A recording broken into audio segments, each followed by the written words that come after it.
The Sith don't rise through mercy. They rise through pain, ambition, and raw, unfiltered power. Whether they manipulated entire empires or shattered Jedi with a single scream, these are the Sith Lords who left the biggest impact, not in politics or philosophy, but through sheer strength in the Force. Canon, legends, ancient or recent, it doesn't matter. Power speaks, and we're listening. Number 1. Darth Sidious. Palpatine didn't just outmaneuver the Jedi, he completely outmatched them. Trained by Darth Plagueis and surpassing him in secret, Sidious mastered every known dark side technique: Force lightning, mind control, alchemy, essence transfer, and even spontaneous force storms capable of destroying fleets. He manipulated galactic war from behind a desk, slaughtered 3 Jedi Masters in seconds, and fought Yoda to a standstill while grinning. And when death finally came, he returned through clone bodies, cults, and contingency plans that haunted the galaxy for generations. Sidious wasn't powerful because he ruled the Empire. He ruled the Empire because he was unstoppable. Before we go any further, if you're new to the channel or haven't subscribed yet, please take a second to subscribe now. It's one small click for you, but a huge deal for us. Thanks. Number 2.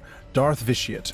Imagine someone who fed on planets, not armies or cities, but the life force of entire worlds. That was Vitiate. Born Tenebrous, this Sith Emperor achieved a kind of immortality by anchoring his soul across multiple bodies, including clones and unwilling hosts. He could dominate the minds of thousands, bend galactic history around his will, and casually erase Force users from existence. Even when destroyed, fragments of him persisted, plotting, whispering, returning. While Sidious had dominance in the physical realm, Vitiate's true power was metaphysical, total spiritual contagion. Number 3. Darth Nihilus. Nihilus wasn't really a man, he was more of a wound. After the activation of the mass shadow generator during the Mandalorian Wars, his body collapsed into a shell held together by hunger alone. He consumed entire planets by willing it, draining every living thing of its force energy. He didn't need armies, just proximity. Jedi Masters were nothing to him, just snacks, not opponents. His voice was incomprehensible, a psychic scream translated by his mask-bound apprentice. His form barely existed, but his power was anything but ethereal. Number 4. Darth Bane. Bane was the extinction event that reset the Sith. When their numbers devolved into infighting, he wiped the slate clean, personally. He created the rule of 2, believing true Sith power should be distilled, not diluted. Bane wielded devastating dark side energy, massive physical strength, and wore orbalisks, living armor, that made him nearly invulnerable. He fought armies solo and went toe-to-toe with Jedi battalions. Even in death, it's unclear if he ever truly lost to his apprentice, Zannah, or if he just took the chance to step back into the shadows. Number 5. Darth Plagueis. The wise Plagueis wasn't interested in war. He wanted dominion over life and death. He experimented on the Force itself, trying to manipulate midichlorians to prevent dying altogether. He created life, possibly even Anakin Skywalker. Quiet and methodical, his knowledge of Sith alchemy and biological force manipulation was truly terrifying. Sidious probably didn't kill him because he was weak. He probably did it because Plagueis was becoming unstoppable. The only thing he couldn't foresee was betrayal. Number 6. Darth Malgus. Malgus wasn't really a strategist, more a battering ram in a mask. During the Great Galactic War, he led assaults on Jedi temples and Republic strongholds with brutal efficiency, slicing through defenders like they were practice dummies. Even after being critically wounded, he kept fighting, his respirator becoming as iconic as his rage. He believed in strength through conflict, and if you couldn't keep up, you were meat for the grinder. He didn't just embody Sith militarism, he redefined it. Number 7. Exar Kun. Exar Kun started as a Jedi with too many questions and ended as a Sith with too many answers. He uncovered the ancient secrets of the Sith on Yavin 4 and used them to become something new, part dark sorcerer, part warlord, part living curse. He corrupted his fellow Jedi, killed his own master, and transformed his body into a spirit tethered to a Sith temple. That spirit lingered for thousands of years, long enough to corrupt Luke Skywalker's students. Death for Kun wasn't really the end, it was an upgrade. Number 8. Darth Krayt.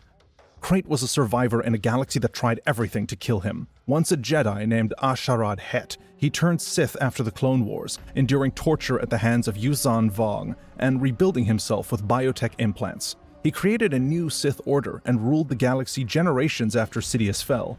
Even death couldn't stop him. He returned stronger, more monstrous, more determined. Krayt was a slow-moving tidal wave of purpose.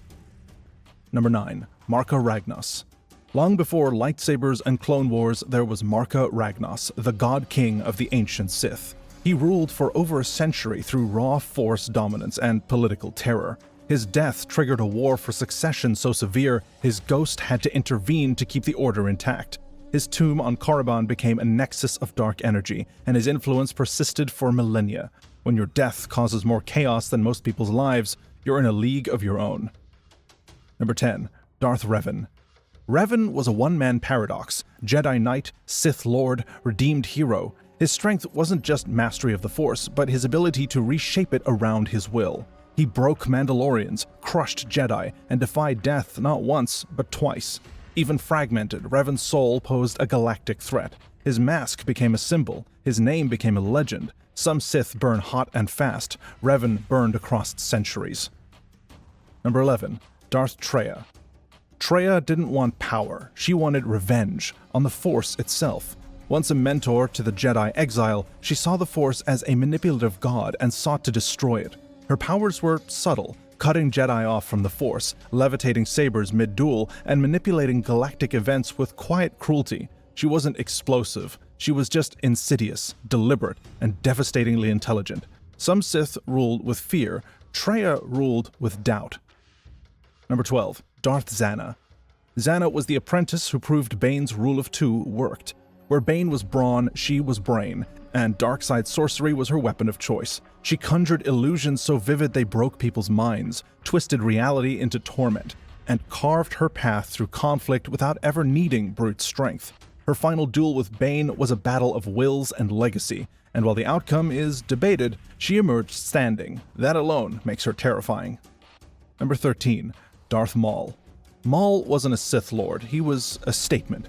Raised by Sidious to be the ultimate Jedi killer, Maul blended martial artistry with seething hatred. He cut down Qui-Gon Jinn, survived being cut in half, and rebuilt his empire with nothing but spite and scrap metal. Even without the grand schemes of Sidious, Maul was a force of obsession. A man so persistent he simply refused to die. That kind of staying power is a form of power. Number 14. Darth Sion. Sion didn't conquer worlds, he endured them. Cracked bones, shredded flesh, a body in constant agony. None of it mattered. His hatred kept him standing, kept him fighting, kept him alive. Jedi would land fatal blows and he'd simply rise again, stitched together by rage. In a way, he was the undead face of the dark side, proof that pain, when nurtured, could become strength. Number 15. Darth Tyrannus. Count Dooku wasn't interested in theatrics. He was precise, elegant, and terrifyingly competent. A former Jedi Master, he wielded Form 2 to dismantle opponents in one-on-one combat, and he did so with aristocratic ease. He dueled Yoda, trained Grievous, and played Puppet Master in the Clone Wars alongside Sidious. His Force lightning was surgical, his mind was sharp, and his fall from grace felt more like a rebalancing. Dooku didn't scream his way through power, he whispered, and everyone listened. Number 16. Darth Talon. Talon was Sith loyalty carved into muscle. A member of Krayt's order, she served as both enforcer and assassin, rarely speaking, always striking. While not the most versatile Force user, she channeled rage into raw speed and precision. Her body was covered in red and black tattoos, each a mark of Sith devotion, and her presence was as intimidating as her blade. Talon wasn't really a schemer, more a scalpel, cutting down threats before they bloomed. Number 17. Savage Opress. Savage was the blunt instrument the dark side forged in a hurry. Mutated by Night Sister magic, he grew into a towering force of wrath, capable of plowing through squads of clones and even killing Jedi Masters. But power without control is unstable, and Savage often operated on instinct rather than strategy. Paired with Maul, he was unstoppable. Alone, he was a storm without direction. Number 18. Darth Tenebrous.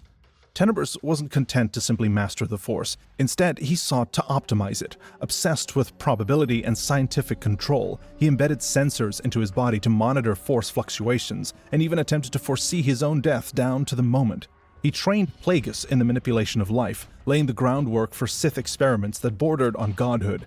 In the end, his precision couldn't save him, but his influence mutated the dark side into something colder, smarter, and far more terrifying. Number 19. Darth Andeddu. Andeddu clung to life like it was a throne. Paranoid and reclusive, he pioneered the art of essence transfer, one of the earliest Sith to figure out how to survive death through dark rituals. His teachings lived on in forbidden holocrons, and even centuries later, other Sith sought them out. To some, he was a madman. To others, he was a prophet. But make no mistake, Andeddu's obsession with immortality reshaped the dark side long after his bones crumbled. Number 20. Darth Desilus. Desilus turned on the Jedi Order with a vengeance, and he made it count. A master of Dun Moch and Form 5, he assembled a personal army and killed over 100 Jedi before they finally overwhelmed him. He wasn't subtle, but he was efficient. His downfall came from the same flaw as many Sith: arrogance. But in terms of raw battlefield destruction, Desolous was a hammer few could rival. Number 21. Darth Cognus. Cognus was patience incarnate. As Bane's final apprentice, she embraced the rule of two, not just in theory, but as a lifestyle of restraint and precision. She mastered precognition, stealth, and psychological warfare. Skills rarely flashy, but lethal in the long game. Cognus believed in slow domination, the kind that spans generations. Her power wasn't in explosions, it was in inevitability. Number 22. Darth Millennial. Millennial was a heretic, a philosopher who broke with Bane's teachings and founded the dark side cult known as the Prophets of the Dark Side. He wasn't a duelist or a conqueror, he was just an ideological disruptor. But the Force bent to his will all the same, and his prophecies shaped Sith thought for centuries. Millennial may not rank high in sheer destructive power, but his legacy, like his defiance, was seismic. Number 23. Darth Zash. Zash smiled while she stabbed you, metaphorically and then literally. A Sith Inquisitor obsessed with arcane knowledge, she scoured the galaxy for ancient power, and wasn't above betraying anybody to get it. Her attempt to transfer her soul into another body nearly succeeded, but her hubris left her trapped in a decaying vessel. Zash's power was never about muscle, though. It was about manipulation, secrets, and playing the long con. And that's our list of perhaps lesser-known Sith Lords. What did you think? Which one's your favorite? Let us know in the comments below, and don't forget to like and subscribe so you don't miss these deep dives and strange lore. We'll see you in the next video.